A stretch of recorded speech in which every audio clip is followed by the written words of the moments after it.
Good afternoon, everyone. Welcome to the Davenport State of the City Address. My name is Jeff Justin. I represent the 6th Ward of Davenport, the east side of the city. I also have the honor of today being Mayor Pro Tem under this administration, so I get to run for the Honorable Klipsch with the new county. I'd like to begin by thanking Davenport New Rotary, as well as the Boston Chamber of Commerce for their assistance in making this event happen today. I'd also like to thank Mike Whalen and his team here at the Holiday Inn. Did a wonderful job. I'm not sure that I'm going to be honest about it. We don't eat quite this well.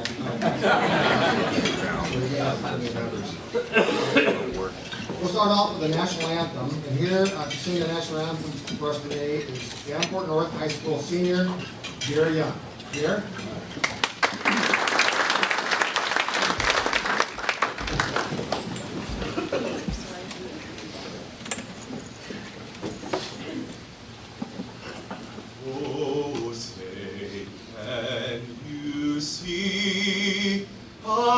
Dawn's early light, what so proudly we hailed at the twilight's last gleaming, whose broad stripes and bright stars through the perilous fight o'er the ramparts we watched were so gallantly streaming, and the rocket's red glare, the bombs bursting in air, gave proof through the night that our flag was still there. Oh, say does that star-spangled banner yet wave o'er the land of the free and the home of the brave.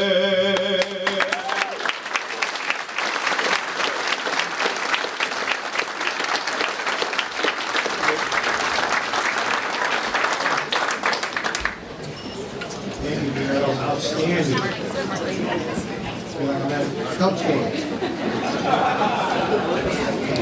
Next, I'd like to ask Reverend Marcus Kurt if he's come forward and lead us in the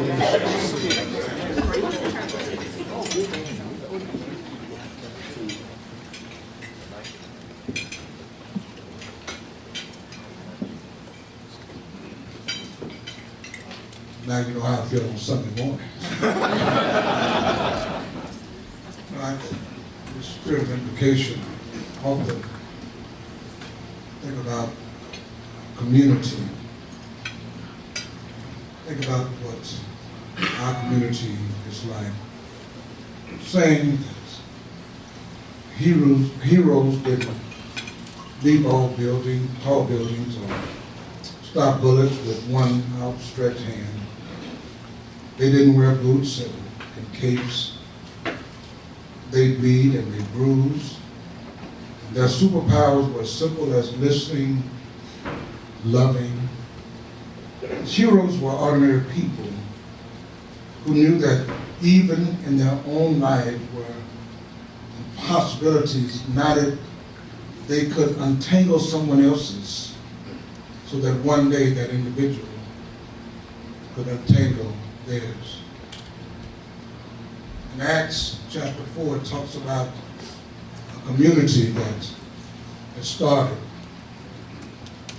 What made that community so significant was the fact that this community recorded that it had all things common. Because it had all things common, they shared what they had. It also talks about this community, that in this community that there was no lack. Everybody made sure that everybody else succeeded. So in this state, the city address, always by hope, and as a city, we will learn how to work together so that our city can be great. Let us pray. Father, we love you. We thank you for setting the model for a perfect community. Community where people love, people listen, people are genuinely concerned about the less fortunate. We pray, God, for the city of Davenport. We pray for its leader, the mayor, Frank Klipsch. Pray for those men and women who also govern with him. We pray, God, that you would guide them and you would direct them, that our city may be the best that it can be to bring you glory. It's in your Son's name, amen.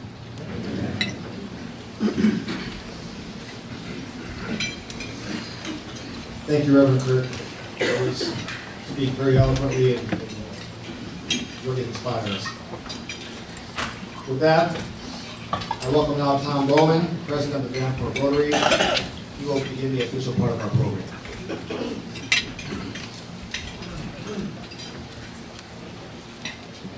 So this is a slightly larger group than I'm used to speaking in front of, so I was a little nervous anyway coming in here today, and Jim Von Mar sat down next to me, who is my wife's boss, and so now I'm even more nervous. So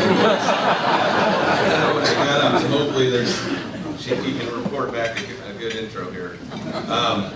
One of the things when I became the Davenport Rotary president this year, one of the goals of the club was to make the state of the city for Davenport a big deal. We want to spread what Rotary does to everybody in the community and know that it aligns very well with community service, as was alluded to earlier. So there's 4 objects of Rotary that I just want to talk about. So you're going to get a really brief overview of Rotary for those of you that aren't Rotarians.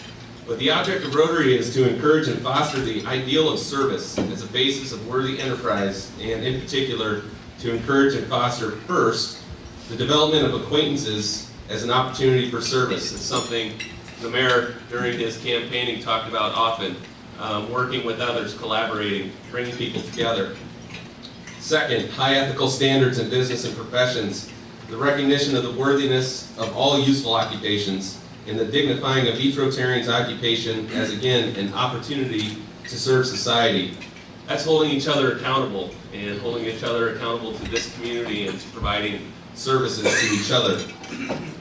Third, the application of the ideal of service in each Rotarian's personal business and community life. That's putting our words and our beliefs into action to make this a better community. And fourth, the advancement of international understanding, goodwill, and peace throughout a world fellowship of business and professional persons united in the ideal of service. Again, that word, service. And that's taking the spirit of what we have here in this community on an international scale and improving the lives of those in the world around us. One of the ways we do that is through something we call the avenues of service. And the one that is most applicable today is community service as a belief and an avenue of service to your area. So the community service encourages every Rotarian to find ways to improve the quality of life for people in their communities and to serve the public interest. I can't think of a better way to do that than to take on an elected role in your community and to provide leadership and direction for those in your community when you take great pride in where you live and what you can accomplish as a group. So we were very proud this year when a member of our Rotary was elected into the mayor's office, and I don't need to read you his CV, but the former Y CEO, he's a leader in this community. He's been a teacher, he's a mentor, a father, a grandfather, a statesman, a man of faith, a 28-year Rotarian for the Davenport Rotary, and the newly elected mayor of Davenport. We're pleased to have him present the state of the city, Mr. Frank Klipsch.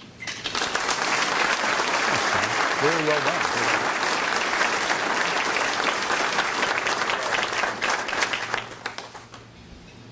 I am honored to have this opportunity to be with you today. You know, there's obviously I want to thank Tom and my fellow Rotarians for their involvement. there's a lot of people to thank for being here today or recognize, and I want to just note a few of them because this is an example of this fellowship, collaboration, partnership. There's so many different diverse representations here today. Gary Moore is alderman for City of Bettendorf. Bob just called in. Bob Gallagher called in and had a conflict, came up right away and couldn't be here, but Decker Plain, city administrator. I want to really recognize the aldermen, my colleagues that are here today: Jeff Justin, Bill Boom, Maria Dickman, Kerry Tompkins, Jason Gordon, and Kyle Griff. Tremendous group to work with, and I'm so delighted that many of those that are able to be here. Also want to recognize my friend Marty O'Boyle, who's the mayor of Eldridge, in Scott County, Dee Bremer, and Tom Sunderbrook. Excited that they're here. Davenport Schools Superintendent Art Tate, Jared Mullendorf from Congressman Lopsap's office, P.J. Foley, an alderman from Rock Island, former Alderman Gene Meeker. Thanks to see you here, Gene. City of Silvis Mayor Jim Nelson, and also our group from the Army recruiting station here. We want to recognize them because that work is always important to us in our community as well. So thank you all for being here.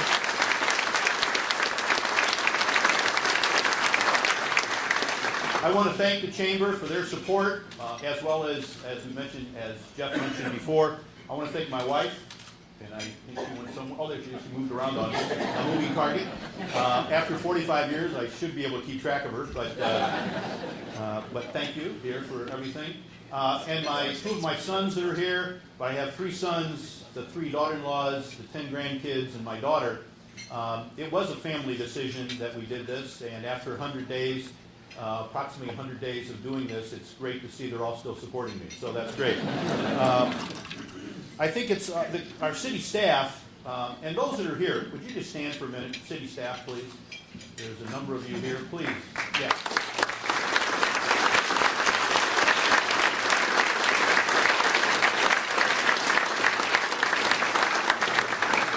I do that for a couple of reasons. One of the things I've found in this role is how good this team is.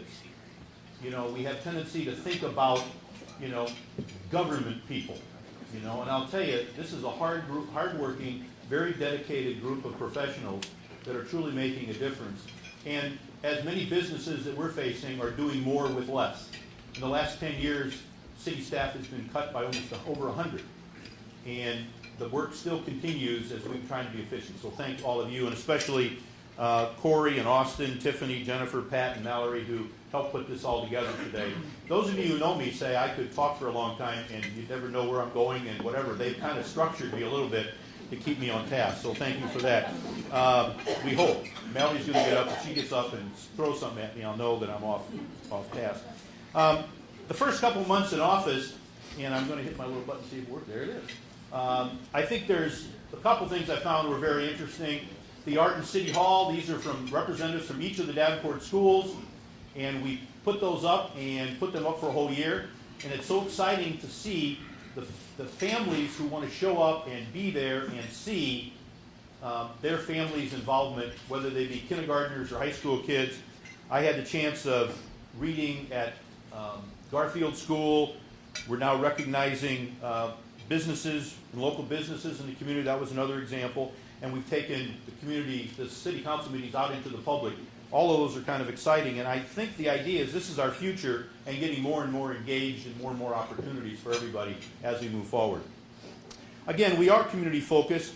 We're now doing quarterly community board meetings. And I think it's we're taking one of the things that we put in place since I've taken office is city council meetings outside of City Hall. That's some pictures of that in the group that you see up there. Some people aren't comfortable coming down to City Hall, so we're bringing it out to the community. That's one of the items. The first session was held at Genesis. The next one is going to be at the Eastern Avenue Library. We also have our management updates and mayor council discussion sessions now are on Tuesdays. Some of you may have heard of the fact that we were doing briefing meetings. There really wasn't much decisions being made, but it was a lot of information. The complexity of running the city is very important, and I think people understand that. So now we're doing those in a public session. So if you'd like to come down and sit and watch those on Tuesday, tomorrow afternoon will be our next one, sit in, listen to what we're doing, what we're talking about. We meet in 2 groups, being respectful of the aldermen's work schedules, one at 1:30 and one at 3:30. So if you're interested, you can do that. And then the public work sessions where we get into things the last Tuesday of the month, the 4th Tuesday of the month. So I think those are important as well. So the idea is to be more transparent, get out into the community, let people know what's going on. I would challenge all of you that this was something we heard that was important to all of you. I'm going to challenge you in the sense that we've done now 4 or 5 of these sessions, and in 4 or 5 sessions we've had a total of about 5 people. So if you want it, show up. So I think that's important. And again, our media does their job in promoting the information that we discuss, but I think we all need to check on each other. Come to the meeting and see the reports, so what you're hearing. And you be able to be part of this process as we're listening as well. The next slide is our, I'm keeping on, here we go. Next slide is our goal setting. One of the things that we did recently was work with the council to set up our 2017 goals. In my career, again, you do what you measure.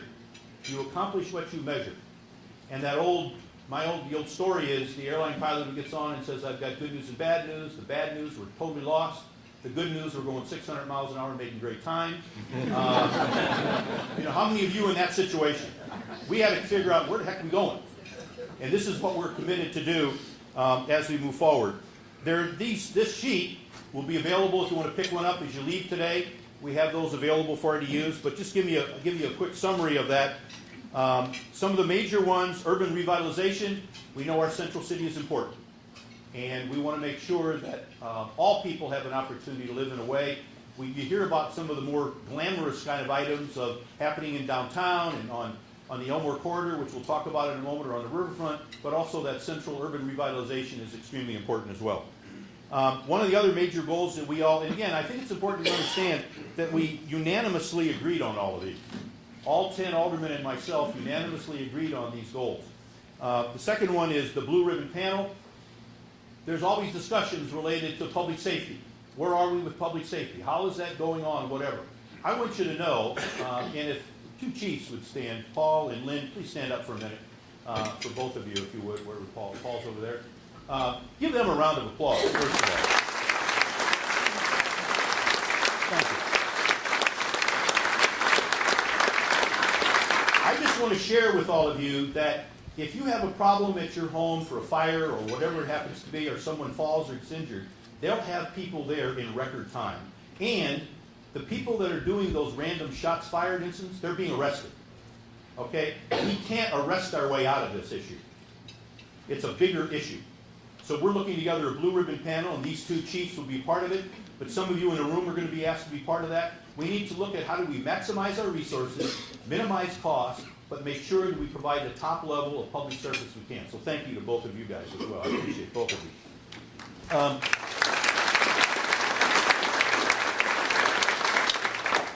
The long-range infrastructure, we went around on the election, and all of us heard that from all of you. We want streets and sewers. We want those things taken care of. We'll talk a little bit more as we go on, but we see that as important. And our long-range infrastructure plans need to be done. You hear stuff now all over the country where these bridges and situations and roads need to be dealt with. We're accepting that challenge and coming up with a long-range infrastructure plan. So that's important to what we're going to do as well. In the center, let me give the big goals, the top 6 first. Regional collaboration is the next one. I think that's extremely important because we're not in this alone. And we'll see a picture of, I've been with these mayors almost a couple times a week, and with other city officials meeting on a regular basis. And I think it's important to understand, but also I think all of you need to understand, one thing I found out, one of the awakenings and learnings for me, was how many times we're in a room together working on things for the Quad Cities. The Bi-State Regional Commission, the SEC, which is the Scott Emergency Communication System Board, the Medic Board, the Quad City Defense Alliance, the different 28Es related to our sewers and water projects, Scott County Waste Commission. Those are just a few. And I see my colleagues and I meet regularly. So this isn't something Davenport's got a problem. It's a matter of we're all in partnership to make some things happen. So I want to thank all of them. And I also want to thank at the beginning, all of a sudden, one of the things about being mayor, you're the representative on all of these. You know, that was a surprise. Like, wow, I'm on like 12 other boards. I thought I was getting off of some when I became mayor. I did. I got off a lot of them, but I think it's 2 to 1 going up.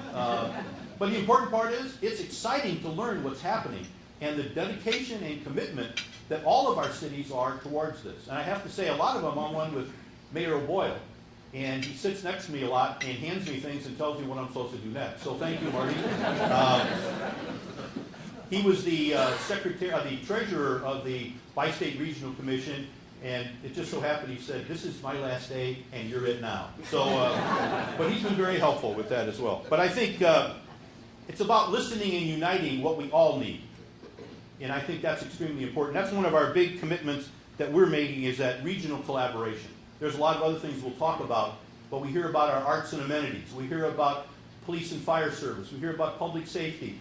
This isn't one city's issue. This is a Quad City region issue. And we're ready to make that commitment and want to be part of that as well. The other one is the riverfront and river vision. That's one of our major goals. Obviously, the boat's leaving and what's going to come in its place. We've already had discussions. I've even heard the information, and I'm going to go over some of this undoubtedly again. I know I'm supposed to be, but I go off the script a little bit as a moment of pride. But you heard about Viking, we'll talk about that more. But also we got the Celebration Bell, they're ready to be able to come now too as part of that whole issue. Make the whole Quad Cities, tie them all together, and we'll talk about some of those other things later. But the riverfront, we have some intermediate plans. What's going to happen when the boat leaves? They're going to open the new casino in June. That's going to be the boats leaving. What's going to happen to the downtown? We have the riverfront. We have some intermediate plans. And then we're going to ask all of you to be part of what the long-term strategies are going to be. We think it needs public-private partnership, but what does that look like? And how do we get people engaged in that? And the last part of that is the North Elmore Corridor. We're going to talk about that as well. The casino, Mill Chevrolet, and some other entities are doing a tremendous amount of development there. We think it's our opportunity to make a difference. This is something that we have a one-time opportunity to develop that land and get all of you together. We're looking at including, at this part, as developers. I already met with a number. Let's all sit down at the table, figure out with the chamber, and figure out how do we want to schedule and use this facility and maximize it for the future. This isn't something, it's not, the city isn't that, it's us doing that. So we want the people that can be represented, the Blue Ribbon Panel. This is another group, the arts and culture events. Those are bringing people together and solve the Quad Cities issues and maximize our resources along the way. But also we have to, do I have a slide for the next? No. Enhanced communication, I think that's important, and we'll talk about that some more. Broadband initiative, as I was just recently with a number of these folks that I've just mentioned in DC on Thursday and Friday, talking to our elected officials, but also the Department of Defense, Department of Commerce, Department of Labor, all of those entities. And it's interesting how the importance of connectivity is. And we understand that, we need to be a leader in that, but it doesn't have to be a Davenport solution, it could be a Quad City solution. We need to step up and take some leadership from our perspective, but it's not that the other cities aren't already doing some leadership initiatives. How do we bring those things together? And I think, you know, the unstated, two things that I think are important. The Davenport Schools partnership. Art, would you stand up a minute? Art, take. He needs a round of applause.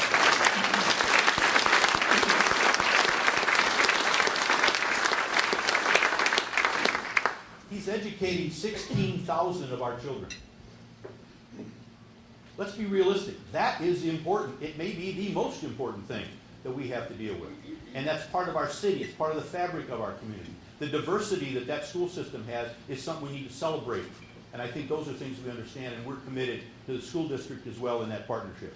And I think the last time, obviously the one that's like, oh yeah, sure, that's growing the tax base. You know, that's extremely important. And I think it's important to look at it. The people in this room, if our population stays the same, just the ongoing issues, our needs go up. And that's needs go up with eliminating 100 staff in the last 10 years. Just with ongoing costs of operating a large city. So we got two choices. We pay more taxes or we get more people to pay taxes. That's growing the tax base. And I think that's important that we deal with that as well. So I think that's extremely important. We'll talk about some of those things a little bit more as we go on. The next slide. There it is. Okay. Our basic focus is working smarter, and if I talk to a number of you, whether it be Jim Von Mauer or business people I see all over the community, you're all talking about today. We've got to work smarter. We've got to also create connections to be effective. We got people in and out of the supply chain. We got to get more people in the supply chain. It's not a matter of what we can do for this group of people, it's how do we get them in the midst of solving the problems with us. And I think that's extremely important in connecting those, working together and creating connections. And last, infrastructure, investing in infrastructure for our future. You know, it's not just fiber, that's one thing, but that's like, you know, we don't have any doubt thinking we need roads and sewers, but that's two things that we're going to work on. But infrastructure related to a broadband connection and other type of infrastructure is extremely important as well. So we're looking at making that investment as we move forward. I think the next one is the, you know, we just, and I, you know, it's like, welcome aboard. Yes, I solemnly swear to be the mayor of the city. Let's start the budget process. That's how it went. And we got to lay off some people. I learned the term decrement. Anybody here know what decrement is? You public officials probably know. That means you got X amount of dollars, and you got maybe 0.5% coming in of additional tax revenue from different sources, but your expenses went up 2.5%. Whoops, that's a decrement. We might call it different things in different businesses. We don't pass those costs on to the public. Well, we just approved a $201 million plus budget, and we didn't raise your taxes. That's hard work. That's all those people that stood up and many, many more that got together to make sure that we tightened our belts to make that happen and still keep that high level of service. And I think that's extremely important. Also, we're really core competency driven. We want to focus on what we do well and focus on those things. That's extremely important. The budget was adopted in February, but we had 5 public work sessions. People got to be part of that process.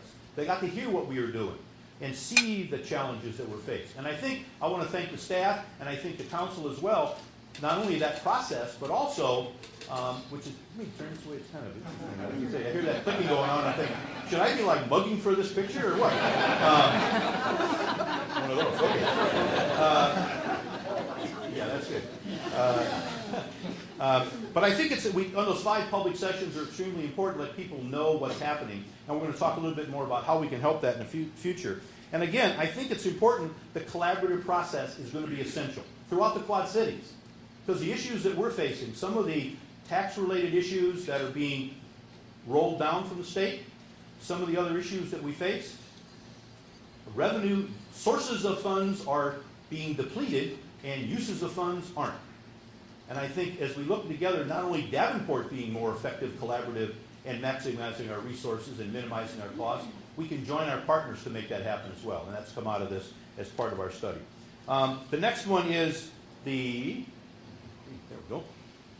The general fund, unassigned general fund balance, it's at 19.8%. Why is that important? You know, I think, one, it's showing we have a fiscally responsible government. Secondly, it's the strong unassigned reserves in the general fund. They represent 19% overall, meeting the council goal of reserve between 15 and 20. Now you're going to hear that's important. You know, it'd be nice to say, well, it comes in and we spend every dime. That's not very effective, and you don't want your leaders doing that. You don't want your city doing that. And as you see the next, why is that extra important, is because our bond rating is pretty darn good. Why is that important? If you think about this, somebody asked, so why is that important? If you think about this, and I won't ask for a show of hands, how many of you own your home? Very few people do. They have a mortgage, and they pay the mortgage off over time. The bonds enable us to borrow the money to do the work in the city and pay it off over time. Because if we had to do the amount of money we're going to talk about, close to $30 million in infrastructure items, we could write a check for $30 million worth of infrastructure items. We have to do it over time. The staff, Brandon Wright and his staff, the finance, by doing this high level of fiscal accountability, we're able to, in fact, borrow the money at a much better interest rate. It's saving us, and I don't want to put you on the spot, Brandon, but I will. I think we saved, this process saved us almost just by this rate structure alone, was like $1.8 million, I think, of savings or something to that effect. So just doing this new rate saved us, and by refinancing with the new rate, it saved the taxpayers about $1.8 million. Okay? We couldn't do that if we didn't have that solid financial practices. And again, I think it's important the city continues to be recognized for financial success. Distinguished Budget Award, we've received those. We also have awards for the Government Finance Officers Association, the bond ratings are reaffirmed. All those things are very positive. And our sense of liquidity, I sat in on, which is really kind of interesting, sat in on the bond meeting when we're out selling to people and selling the bonds and talking to people. And it really comes down to how recognized we are, and we've made significant progress. We weren't not that many years ago. And the fact that we've made that progress enables us to be stronger, more reactive to needs that we have, but in the long run still stay in basic, solid finance. And I think that's extremely important. The next one, the digital survey, again, we've talked a little bit about that already. It's important as we move forward. We are doing it, and you think of digital, this isn't, and I'll tell you how much this has been so educational for me. This isn't like, gee, I got better cable service at home. That's not what this is. That's the ability for many of you to do business. I know you have that major, and a number of you do, the call centers and the different reactions that you do, and a lot of you are in that same place. You've got to have good quality digital services to do that. But in addition to that, one thing is the open checkbook and open payroll. You can get online and see everything we've spent money on in the last month. Everybody has access to that. We think that's strong. You can look it up and see everything. If we go to Menards and buy something, you can see the whole list from Menards and everything they bought. Seriously. They showed me that. I said, let me see one of those. And they actually showed me that. Let me show me Menards. And they showed me everything we bought from Menards. You can do that too. Okay? You can do that too. And I think that's extremely important because we are transparent. We are letting you know what you need to have. And the other one is the open payroll. Here it is too. Here's what we're paying everybody. And you can see how that's being done. Just click on the button digitally and you can find all that information. And coming in July of this year, or sometime in July, we hope it'll be right near the beginning of July, we're going to put these goals, we're going to put a dashboard out, and you're going to see how we're doing. If we don't, in fact, measure the stuff that we have said we're going to do, you can easily say, well, we worked on it at the end of the year. We want to show you how we're doing. So you'll be able to see that online and check it anytime you want to see the progress that's being made. And again, that's a team effort with the council, the staff, but mostly it's, again, that commitment to transparency, openness, and make sure everybody has an opportunity to know what we're doing. You have, anybody, you don't even have to be lucky enough to live in Davenport. You could be in another city and have that opportunity as well. Couldn't pass that one up. That was my only positive thing over any other city. But the connecting side, it's also important as part of that communication. We're going to continue with all of these normal sources, some of which I know something about, and most of them I have to ask my grandchildren about. But Instagram, Twitter, Facebook, we're going to actually send out information, manual letters and newsletters, any way we can to communicate. Please read them. You know, it's one of those things in business. We had a deal when I worked at the Y, and I know they're still doing it. If you send out the report enough time and nobody reads it, you just stop sending it out, nobody complains, you just stop doing it. Well, I don't think that's the right way for the city to do it. I'm just telling you, read the darn stuff. You know, look at what we're doing because it's your city. You know, I work for you. We all work for you. And I think it's important to look at the material, and we are being transparent and letting you know. Alderman Ambrose always say we're the most transparent city in the country. You know, as I look through this, we've got to be right up there, you know, because we're letting people know what's going on a regular basis. So we ask you to look at it, and we're looking at better and better ways to communicate. The other one is connecting neighbors. I don't think people know with Next Door as one vehicle, we have a social network in neighborhoods. There's one happens to be in my neighborhood where you actually, anything happens, everybody talking to each other, I need some help, neighbor fell down and got hurt, all that stuff, but also about what's happening in the community. And I think the other one is Your Gov, which is one on the bottom. I find this fascinating because how do you find out? People say, how do I, if I have a pothole, what do I deal with? You'll now have the option of taking a picture, sending it in, it goes on a work list, and we respond to you and see the progress made on it. You don't have to go through a lot of process of going, I got to find, who do I talk to about this? What do I do? This will be coming into effect, so you'll be able to actually tee this up, take a picture of something. That yard's messed up, they never cut their grass. Take a picture, send it in, and the right people will deal with it. And I think that's extremely important, that we're open and communicating to all of you, and that's something new that will happen as well. The idea of creating a welcoming and inclusive environment, I mean, that's kind of what I've tried to do my whole career and my whole life. But realizing the city wants to do that, your city wants to do that as well. And really, so do the other cities want to do this as well. So one of the things that I think is important, two new projects that are kind of exciting and I'm excited about is the Miracle Field and Gabe's playground area, Play Village. These are for kids, and again, I want to step back for just a moment. We're sitting down equally with an equal number of people from Bettendorf. We've now sent a letter of support, and all 5 of the Quad City mayors signed it, that this is important. This is not Davenport's Miracle Field, it's the Quad Cities Miracle Field. Kids who were in wheelchairs, unable to participate, now will have an opportunity, when we get this funded and done, to be able to play like the rest of the kids. It's also going to be in a park where everything else is happening. The other fields are there. This is not isolated where you put the kids with special needs over there, and then you do something over here. We're all in the same room, all in the same field, all participating. Come on, let's go to our ball game, and everybody goes in the family. And Gabe's Play Village at Vanderveer Park, and a lot of the communities have handicap-accessible playgrounds. But this is a new one that will be even more unique as well in the central city of Davenport, near on Vanderveer, that beautiful park. But I think it's also important to understand that this is available to everybody in Quad Cities, and we're committed to that as well. The next is our Citizens Academy. One of the other things that we did, there was a slide on here which it didn't work, the gadget. Mallory's really feels bad because it really takes a shot at me. So literally, somebody took a shot at me. But Citizens Academy is, I am just fascinated, and I don't know if anybody here today, Corey was instrumental in bringing the idea. I said I wanted to get more engagement from the city. Corey Spiegel, our interim city administrator, came up with this idea. She's had some experience with it as well. And we've had 60 applicants. We're only able to choose 25. We'll do another one in the fall.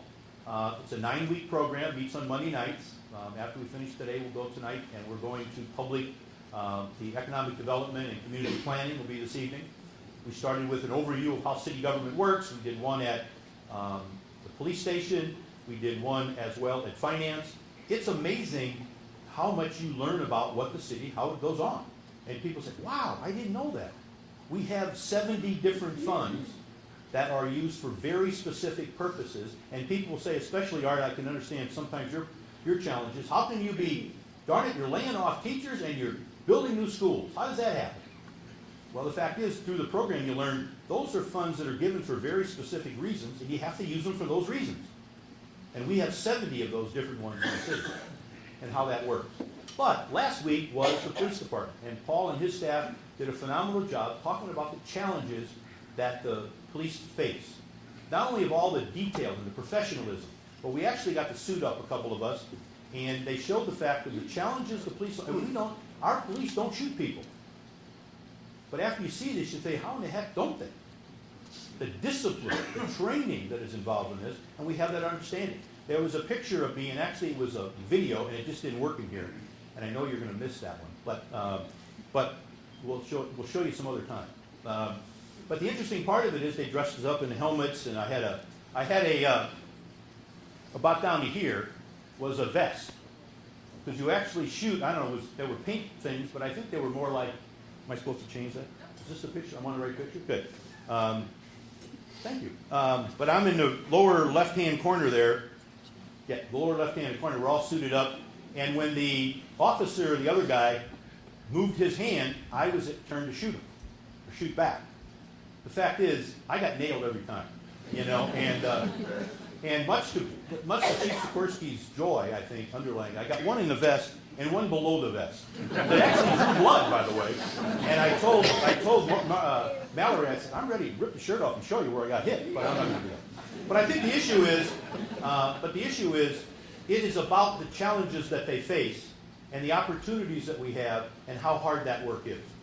And I think we're doing that throughout as we move forward. We're going to fire yet. We have that, and we'll do another session next year. The next one, make sure that's the next one. Is this the right one? Wrong way. Oh, sorry. It was upside down. There we go. This is pretty exciting stuff because this is part of it. In the last, for not that long of a period of time, we had $321 million worth of work going on now. in Davenport. And we checked out our numbers, because the people that I work with, the wife said, "You just make stuff up." But no, I didn't this time. This is real numbers. We got reports. But there's $321 million worth of stuff being done. 573 new jobs. And in downtown Davenport alone, that's part of this development, but there's 1,200 residential units that are filling up. They're like, what, 98% filled, Kyle? As fast as we can build them. This is exciting stuff. People want to come to this community. And they want to come to the Quad City community. And I said, if we all come together, and that old business of raising tides will float all boats is true. Let's make the Quad Cities the best it can possibly be, and we all have spaces that people are want. It's not a matter of us saying we want them. They make choices. They don't come to town and say, golly gee, where can we build something? They've got an idea around already, and I think that's important. But this is exciting news when you think about $321 million worth of activity happening in partnership with all of you here in this room. The other one is we got to think about the beautiful riverfront that we have. The boat is going to leave in June, and we have some current focus on intermediate improvements. What can we do in the short run? That leaves, we're going to look at, remove some of the parking lots, put some grass in, maybe have some food trucks down in the area, on some of the areas, maybe something on an interim basis, and then take a look at the long run is allow our residents and visitors to experience the riverfront, but also evaluate other opportunities as they arrive. Whether that be, you've heard Viking. You've heard that mentioned, many of you. And as an example, I spoke directly to their leadership. And I think we clearly understand, yes, they're interested if they can get all the proper paperwork filled out to do business as a Norwegian company in the United States, and after they build a boat, which is about 2.5 years of building. Okay? So we want to stay connected with them. We want to make sure our riverfront attracts a lot of people. At the same time, the Celebration Bell is ready to come and stop in and out as well, and come below the locking dam and include this as well. There's a lot of opportunities here, and people want to go there. And our goal is to have not only people on the river come into Davenport, but people in Davenport and the Quad Cities come to the river. It's not a matter of let's come up with some idea where people can get off a boat and do something. It's a matter of let's have people every day, my kids and grandkids, being able to be there as well. So we have opportunities to deal with that, and we'll continue giving updates as those are available. Continue in investment and involvement in both East Village and the Hilltop area. There's stuff going on. I don't know if Scott Tunnicliffe's here, but Scott and his group there's another group in the East Village. They're working hard to, in fact, we need to understand those are great shopping areas. There's people around the Midwest to go to places, they travel to go to places like the East Village or like the Hilltop region. The shops, the restaurants, there's a lot of new stuff happening in both of those. And I would say there's a number of new restaurants that are in the Hilltop and in the East Village, and other plans that are happening. Go check those out. And I think there's some exciting things. Bakeries, stores, furniture, there's a whole bunch of places. So take advantage of both of those as well. The other one is, next, is our No More Shopping District. It's exciting, and again, I thank Corey for doing a lot of the research here, but all those shops in the middle are already around that area. We've got to stop talking about Davenport with 103,000 people, and Moline with X number, and Bettendorf with X number. We've got to start talking about we're a 450,000 person region. Because the reality is there's certain stores, companies, and businesses aren't going to come to a town of 100,000 or less. But they'll come to a region with 450,000. So we're working hard to put this together. This is a draft of that. And I think it's pretty fascinating when you see this. There are 931, let me pull this up here, 931,000 people within the 60-mile radius. Now you think about that. There's a lot of people. We need to sell that. We need to celebrate what's happening around the casino and Mill Chevrolet, and then get the right people together to make that the destination point. And I think it's important as you look at that as well, that the excitement that will generate. There's people who are saying, you know, is this administration and this group in the city going to be committed to economic development and that type of development? Yes, we are. Both residential, both also, in this case, residential, retail, as well as corporate kind of development. We want it all to happen because that's how you expand tax base. But the reality is, it's also, these are great things for you and your families. These are great destination points for you and your family. So I think it's important that we see those as well, and we're committed to that. Infrastructure, we heard you. We understand, even though, and I said this many times, people don't say, darn, I'm moving to Davenport because you got some streets. That is not going to go. But they will say, enough people say, when are you going to fix my streets? And that's not a short-term problem. We can have Brian and his team go out and fix a street. But the reality of it is, it's a longer-term infrastructure challenge, and we're ready to deal with that. And this year, we're doing some projects. Harrison, Jersey Ridge, Marquette, Lombard, Eastern, Ohio Streets, sewer investments, sewer lining, point repairs, point and repairs, yeah. New parallel sewers, manhole rehab, sewer lateral repairs, cross connections. And I think it's important as we think about all that, we're talking about here over $27 million in streets, sewers, and water-related projects, committed in next year's budget. So we've heard you. We're using our capital improvement plan and the variety of sources that come from those 70 funds to make this commitment.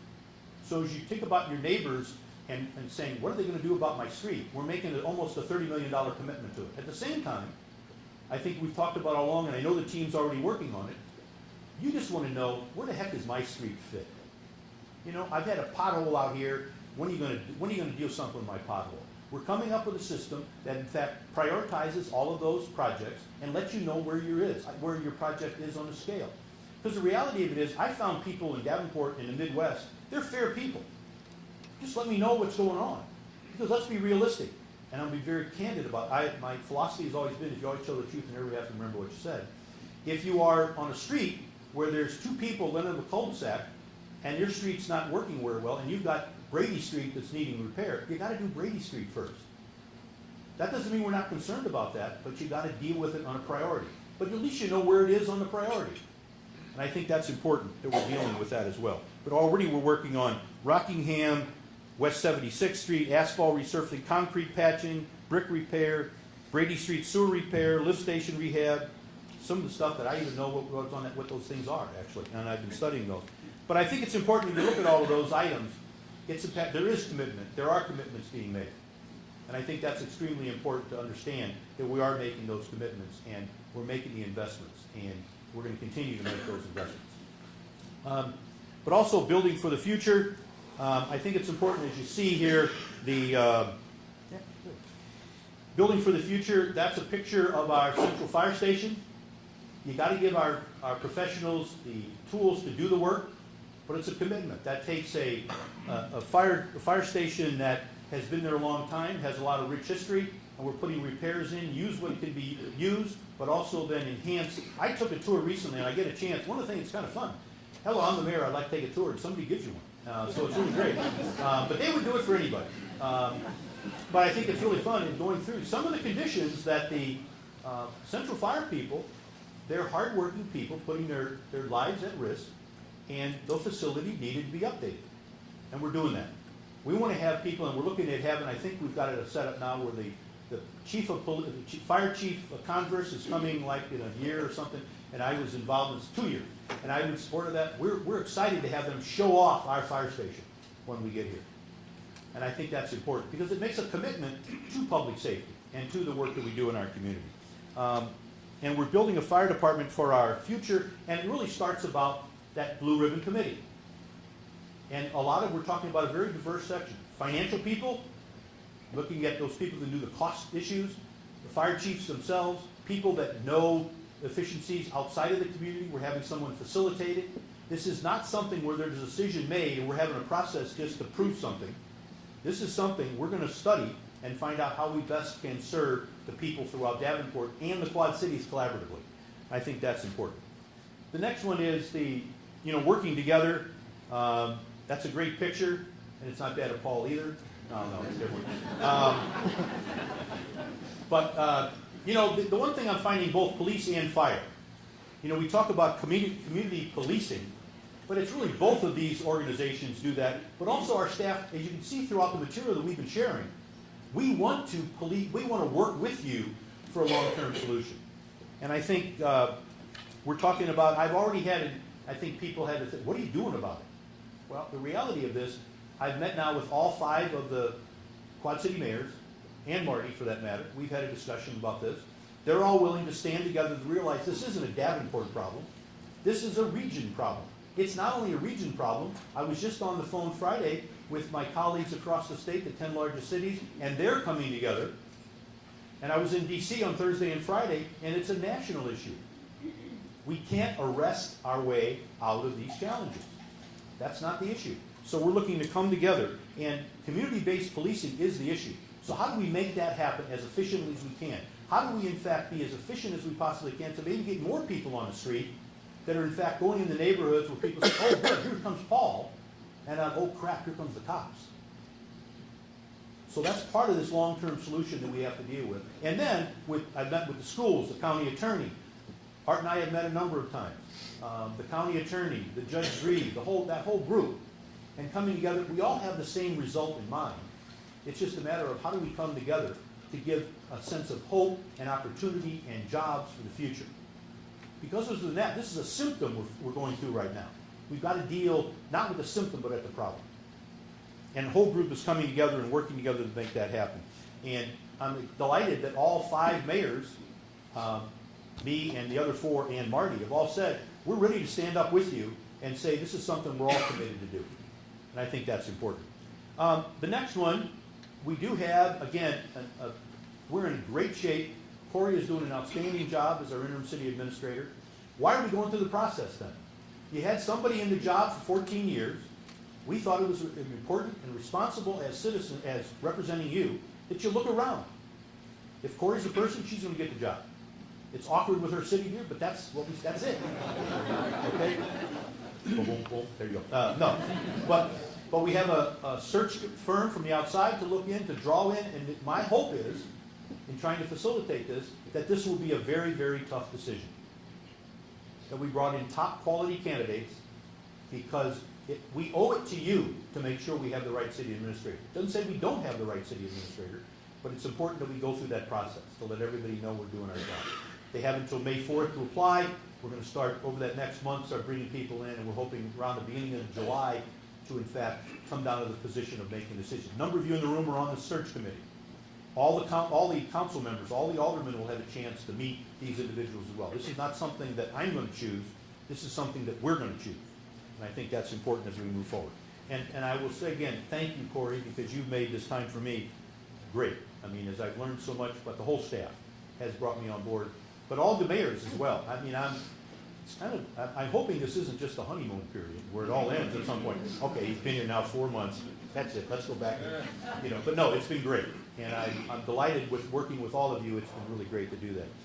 The next slide I got to share about the mayors coming together is here we all are.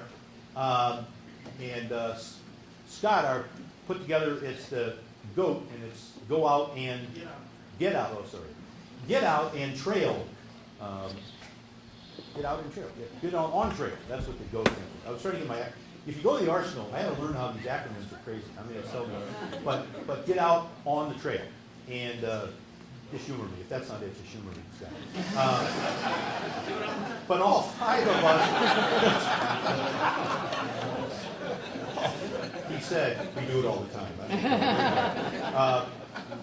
But the fact that this is another one of those examples, you just ask. All these guys came together out of their busy schedules. We got together, rode around, they took some pictures. There'll be some videos that'll come out. Because the importance of, we have a tremendous bike trail system and park system in our community. And it's a matter of, let's celebrate that and come together and celebrate it. It's not whose is better than the other guys, it's all good. So let's share that as well. And again, this level of collaboration is not only my commitment, but after talking to them, it's their commitments. We all have issues we want to deal with, and as we get together to discuss them, we realize we're in this together and we have a fellowship that we can actually deal with these issues together and find more and effective answers by coming together. And with that, the little thank you went away. Oh, never mind. There's a thank you underneath there. So it looked really hard there. But I think there was a... Huh? Oh, we got, wait a minute. Yeah, that's it. There! Oh! Thank you.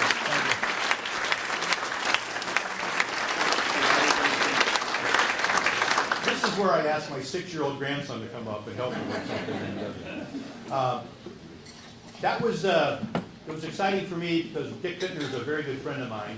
And one of the first things he wanted to do was have me get to help cut the ribbon in Bechtel Park for the statue of Abraham Lincoln. And that was one of the, again, highlights of just getting an Eddie Award for that as well, the great work that is. But that's just another thing. People involved making things happen in our community.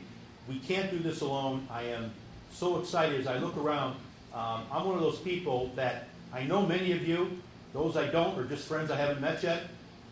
Let's all come together because we want this community to be great, not only Davenport, and I have to focus on that, but not at the expense of any other community, how we can all come together to make stuff happen.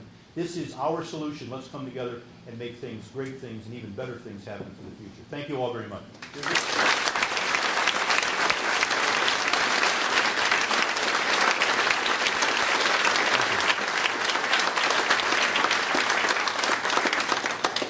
I would offer, we have, this sheet is out there, if you'd like to pick one up with the goals on it.